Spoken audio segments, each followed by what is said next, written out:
The topic for today: are black women programmed to disrespect black men? A woman's loyalty is tested when her man has nothing, and a man's loyalty is tested when he has everything. Before I begin this, I'd like to say, what do we expect from people who deal in trickery and deception? Why wouldn't those in power program our black women to hate and disrespect black men? Let's listen to see if we know the truth when we hear it.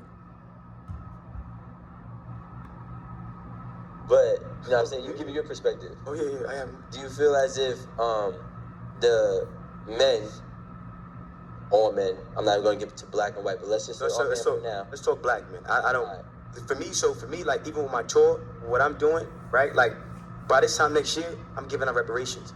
I'm doing a lot in my community, right? And for black people. I don't care, but I'm talking about black people. My whole message point is for us. Now, when you talk about slavery, right? We talk about systemic racism. We talk about the Willie Lynch letter, right? We talk about, the black man is God, right? We talk about, the greatest soldier in a white man's army being the black woman, and the black woman being the pawn. And then they figured out early on through slavery that because they were killing us, right? But they figured out if we get the black woman, or we get the whole joint. Okay, so you know why? Go ahead. I want you to explain why, because I think it needs. But I get to that, but I want to finish the messaging point, right? I like to keep it cohesive for myself. I might forget a lot of information in here. So, what they did was they made the black woman hyper masculine, right? And they made you and me, we're studs. We're gonna be in the field. We're handy, right? And I think, and I'm trying to kind of connect it all because he made a valid point, right?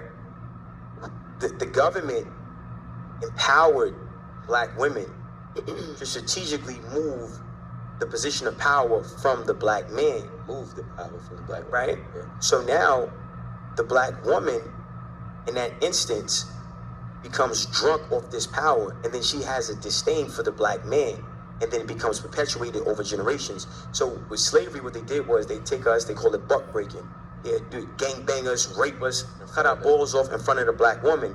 And then before they kill the black man, they'll make the black, after they didn't get him dusty, they'll chain him up, right? Look, they'll chain him up, right? They'll chain him up, beat him within an inch of his life, and then unchain him, and then rape and do that to the woman. And then the woman is looking at the man like, come save me, but mentally he's dead. He doesn't even have no fight in him.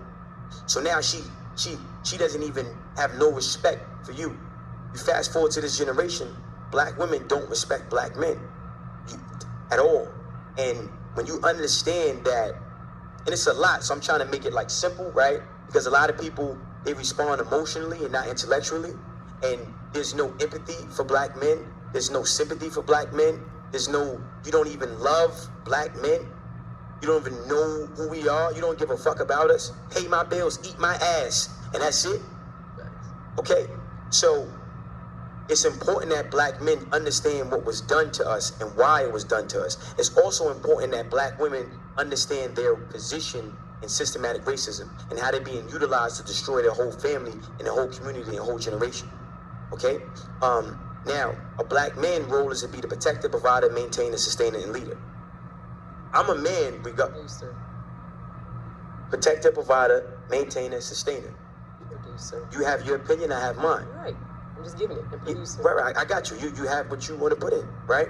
And so I'm saying protector, provider, maintainer, sustainer, right? Protector, provider, maintainer, sustainer. A woman's role is wisdom and balance. Okay? Now, the black man gets his provision. He gets his provision, right, from God.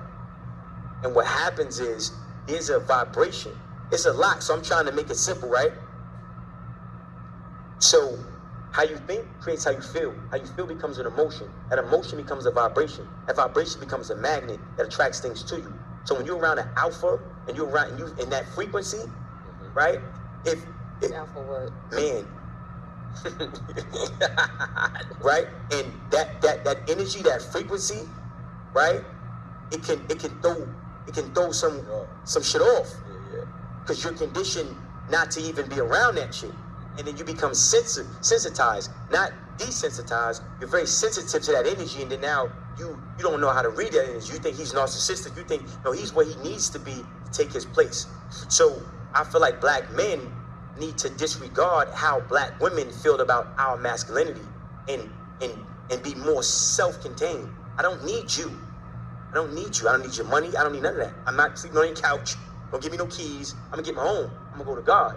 And when you don't want to fit my program, bye. Go. Thank you. You're not needed. You're dangerous. I don't want to bear seed with you. I don't want to sleep with you.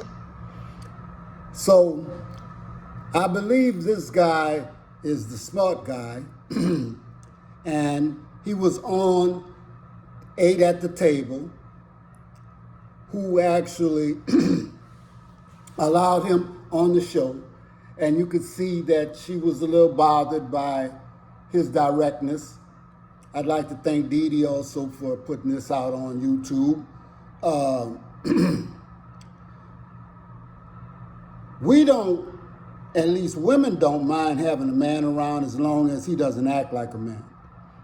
When he starts to become somebody who's going to tell you what to do, and I'm talking about black women, then it becomes a problem. Because the way that you have been programmed and you have been allowed to actually progress in the system, in the education system, in the housing system, in the benefit system, without the black man being present. So all of a sudden, the queen takes on the queen and the king role, okay? And this was done so that you would become the leader of the family. We take the black man out of the equation. We put him in prison. We don't allow him any jobs, you know, and I'm not talking about 100%. I'm just talking about the majority. And we treat him like a prisoner, even if he's out of jail. We'll kill him indiscriminately, okay? And what we have is every great civilization was conquered from within. So that same tactic was used on the black family. The best way to destroy that family was to start within. We make the woman more dominant, make her the head of the family, and now, black man, we attacking him from one way, the black woman is attacking from the inside, okay? It's not to say that we don't have love for our black women, but a lot of them, they've gone on and they've done some great things, and I'm happy for them. But the black family is almost destroyed. A lot of times there's no man presence in there, and the woman is trying to hold down both the woman's portion of the relationship and the man's portion of the family. And so we have children that come out of that, and you can see by their behavior that plan is not working. We need to get back to some old school structuring, you know? We need to get back to some good food eating. Some old school structuring means that the man is gonna tell everybody in the family what to do. And this is his role. But this is Ghost Rider 615, and I may have to do another video on this because it's deep, and y'all know the truth when you hear it. Thank you.